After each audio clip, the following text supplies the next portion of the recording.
Assalamualaikum warahmatullahi wabarakatuh. Di sini saya akan mempresentasikan tentang kegiatan KKN yang sudah saya laksanakan dengan tema program yang saya ambil yaitu Program Inovasi dan Teknologi dalam Penanganan COVID-19. Sebelumnya perkenalkan, nama saya Amalia Nur Aziza, NIM 1817-101093 dari Fakultas Teknologi Pertanian, kelompok KKN 54 dengan dosen pembimbing lapang yaitu Bapak Hatsikul Abror. Untuk tema khusus yang saya pilih di sini yaitu edukasi dan pelatihan pembuatan jamu kantong kunyit sebagai upaya untuk meningkatkan imun tubuh di masa pandemi COVID-19. Latar belakang, pandemi COVID yang menyerang global sejak Desember tahun 2019 lalu sudah banyak merugikan masyarakat, khususnya di sektor kesehatan. Sudah banyak pula upaya yang dilakukan pemerintah untuk menekan penularan virus corona ini, seperti social distancing, PPKM, hingga anjuran untuk hidup sehat. Untuk itu, saya sebagai mahasiswa mempunyai kewajiban untuk berkontribusi dalam menekan penularan virus corona ini. Dengan memanfaatkan bahan lokal yang banyak terdapat di sekitar masyarakat, saya memanfaatkan tanaman toga melalui kegiatan KKN ini menjadi jamu kantong melalui kegiatan pelatihan dan juga edukasi kepada masyarakat.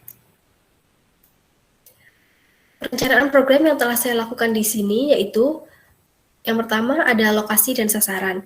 Lokasi yang saya pilih di sini yaitu Desa Paguan, RT 5, RW 5, Kecamatan Pasru Jambe, Kabupaten Lumajang. Dan sasaran yang saya pilih di sini yaitu ibu-ibu perwakilan PKK yang berjumlah 1 hingga 3 orang dan juga masyarakat Desa Paguan. Waktu pelaksanaan. Kegiatan KKN ini dilaksanakan mulai 9 Agustus hingga 11 September yang berjumlah 4 minggu. Dan permasalahan yang saya angkat di sini yaitu kurangnya kesadaran masyarakat tentang peningkatan imun tubuh dan juga kurangnya pengetahuan masyarakat tentang manfaat dan teknologi yang tepat dalam pengolahan tanaman obat keluarga. Tujuan dan hasil yang saya harapkan di sini yaitu tujuan meningkatkan imun tubuh masyarakat melalui konsumsi jamu kantong yang memanfaatkan tanaman obat keluarga sebagai bahan lokal yang banyak dijumpai di sekitar masyarakat. Dan hasil yang saya harapkan di sini yaitu masyarakat dapat memahami cara pengolahan jamu kantong dan mengonsumsinya sebagai peningkat imun tubuh. Lalu gambaran kegiatan. Gambar kegiatan yang saya lakukan di sini yang pertama ada survei dan juga observasi di rumah sasaran. Kemudian melakukan sosialisasi meliputi manfaat tanaman obat keluarga dan pentingnya menjaga imun tubuh. Lalu dilanjutkan dengan praktek pembuatan jamu kantong kunyit dan yang terakhir diisi dengan sosialisasi jamu kantong sebagai ide usaha di masa pandemi COVID. Pelaksanaan program kerja. Pelaksanaan program kerja kegiatan di minggu pertama. Kegiatan yang dilaksanakan di minggu pertama yaitu penyampaian kegiatan KKN kepada Kepala Desa Paguan, serta pengenalan dan pemaparan program kerja yang akan dilaksanakan selama 4 minggu kepada sasaran. Dokumentasi yang pertama ini dapat dilihat merupakan dokumentasi saat penyampaian kegiatan KKN bersama Kepala Desa, dan gambar yang kedua dan ketiga merupakan dokumentasi saat penyampaian program kerja dengan sasaran. Kegiatan di minggu kedua. Kegiatan yang dilaksanakan di minggu kedua ini yaitu penyusunan poster dan sosialisasi. Materi yang disampaikan di sosialisasi antara lain pentingnya menjaga imun tubuh di masa pandemi COVID-19, peningkatan imun tubuh melalui tanaman obat keluarga atau tanaman toga, dan yang terakhir yaitu teknologi pengolahan jamu kantong kunyit.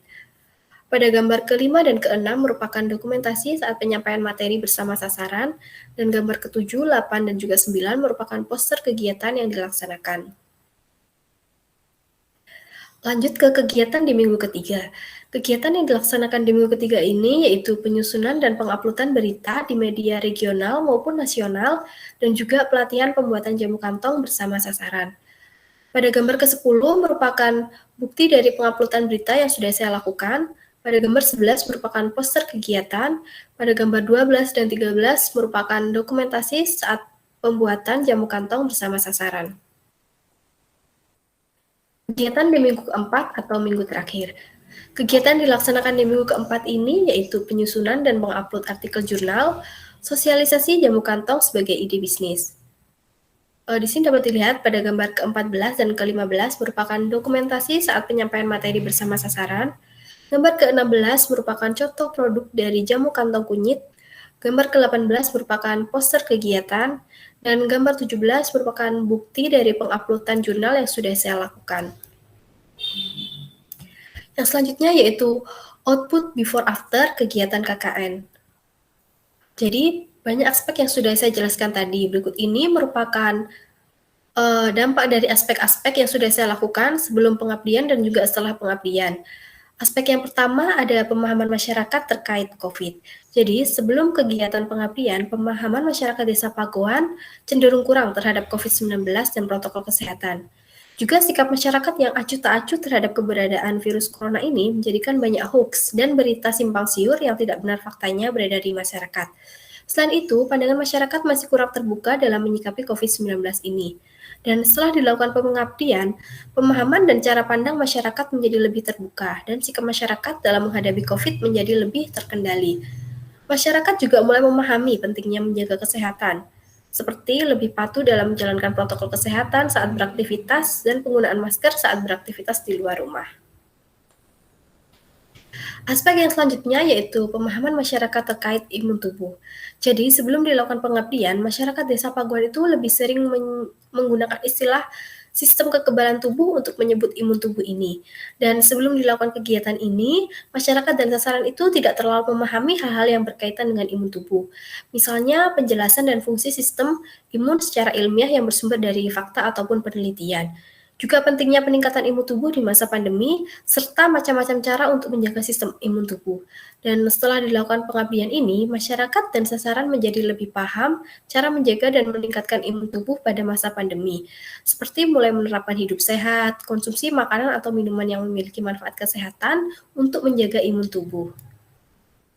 Aspek yang selanjutnya ada pemahaman masyarakat tentang cara peningkatan imun tubuh melalui tanaman obat keluarga. Jadi, sebelum dilakukan pengabdian, masyarakat ini banyak yang kurang paham dan juga kurang mengenal macam-macam dari tanaman toga dan juga manfaatnya. Dan juga pengolahannya yang tepat sebagai alternatif bahan untuk meningkatkan imun tubuh. Misalnya, penjelasan secara ilmiah terkait kandungan zat gizi dari tanaman toga dan manfaatnya untuk meningkatkan imun tubuh. Setelah dilakukan pengabdian, masyarakat menjadi lebih paham jenis-jenis tanaman dan juga manfaatnya. Juga menjadi lebih tertarik dengan pengolahan tanaman toga menjadi minuman herbal. Misal, pada beberapa kesempatan, sasaran mengajukan beberapa pertanyaan terkait penggunaan tanaman toga sebagai alternatif bahan minuman herbal peningkat imun tubuh. Aspek yang selanjutnya yaitu kemampuan masyarakat dalam membuat jamu kantong kunyit. Jadi sebelum ke pengabdian ini, masyarakat belum mengetahui cara pengolahan jamu kantong kunyit. Masyarakat di sini lebih paham pengolahan jamu secara tradisional, mengingat jamu tradisional ini merupakan warisan nenek moyang sejak dahulu. Dan setelah dilakukan pelatihan dan juga pendampingan, masyarakat menjadi lebih paham cara pengolahan dari jamu kantong kunyit ini. Dan aspek yang terakhir yaitu potensi komersialisasi dari jamu kantong kunyit. Jadi, sebelum dilakukan pengabdian, masyarakat dan sasaran ini belum pernah terpikir untuk menjual jamu dalam bentuk kantong, karena tidak mengetahui potensi dan komersialisasi dari jamu kantong sebagai peluang bisnis di masa pandemi. Dan setelah dilakukan pengabdian, masyarakat dan sasaran menjadi paham betul akan potensi jamu kantong sebagai ide usaha. Dan sasaran juga menunjukkan ketertarikannya akan peluang bisnis ini. Hal ini dapat dilihat dengan beberapa pertanyaan yang diajukan oleh sasaran, misal alternatif bahan lainnya yang bisa digunakan sebagai jamu kantong, sehingga saat digunakan sebagai bisnis atau peluang bisnis itu macam-macam jamunya bisa bervariasi. Selanjutnya kesimpulan. Kesimpulan dari kegiatan pengabdian ini yaitu setelah dilakukan sosialisasi, pelatihan, dan juga pendampingan, masyarakat Desa Paguan, khususnya RT 5, RW 5, dan juga sasaran menjadi lebih paham cara peningkatan imun tubuh melalui konsumsi jamu kantong dan juga teknologi pengolahannya. Selain itu, masyarakat juga mengetahui potensi jamu kantong kunyit sebagai peluang usaha yang membantu perekonomian, apalagi di masa pandemi seperti saat ini. Yang terakhir, ucapan terima kasih. Ucapan terima kasih ditujukan kepada LP2M Universitas Jember yang telah memfasilitasi kegiatan pengabdian dan juga DPL yaitu Bapak Hatsikul Abror yang telah membimbing, memberikan saran, masukan sehingga kegiatan ini terlaksana dan berjalan sesuai dengan timeline yang sudah ditentukan.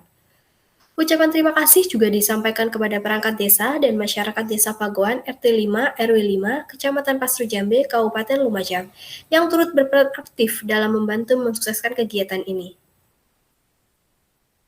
Itu tadi pemaparan dari saya. Kurang lebihnya mohon maaf. Terima kasih. Wassalamualaikum warahmatullahi wabarakatuh.